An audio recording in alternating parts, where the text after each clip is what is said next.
One of the great things about chipping and pitching the ball is, we spoke about earlier, is really important to get your weight on your left side. And I see so many times when people try to pitch the ball, they try to help the ball in the air by falling backwards. So one little quick drill that I think might help everybody at home to just try hitting a few pitch shots with almost all your weight on your left foot. No weight on your right foot.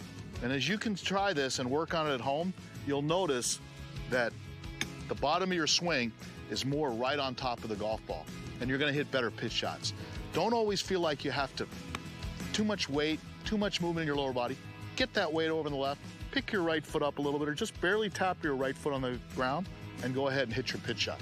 You'll hit better pitch shots, I promise you. Well, we've been eavesdropping on Mark O'Meara's philosophy here with the short game. We've learned about fundamentals. We've learned about different types of shots you can hit from different places when you have the options. This one right here, there's no option going over the bunker. It's a fun shot to practice, but an intimidating shot to hit. What do you do here differently than with the other shots?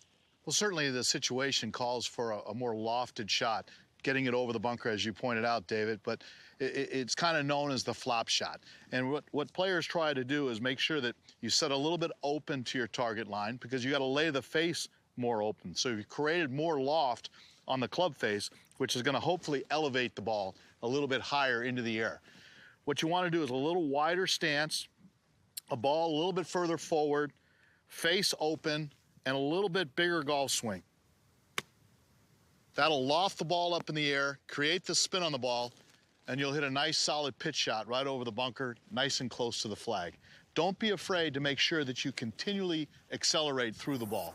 The most common fault that I see is people tend to decelerate coming to the ball.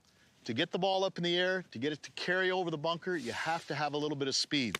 So don't hesitate to go ahead and make a fuller swing, a little lighter grip pressure. That way you can let the club slide right underneath the ball.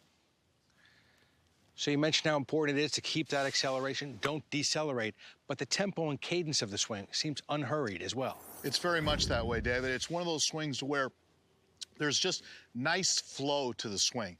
It's not hurried in the change of direction, but as you can see, once I come into the ball, the last part of my swing, where from impact once again through the follow-through, there's a little bit more speed there. It's not hurried in the change of direction. That's why I think it's important to go a little lighter on your grip pressure.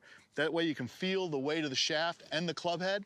Hold on to it a little lighter, let the club head swing, and you can see how it just passes through with some nice speed on it, and you'll hit a great pitch shot. Almost a cross between a full shot and a short game shot in terms of weight distribution and release point. Can you talk about those? Very much so. I mean, once again here, it's really important to realize that you really don't ever want the toe crossing over. You don't want that type of release. You want to make sure that you maintain the loft, if anything, adding loft coming through the ball.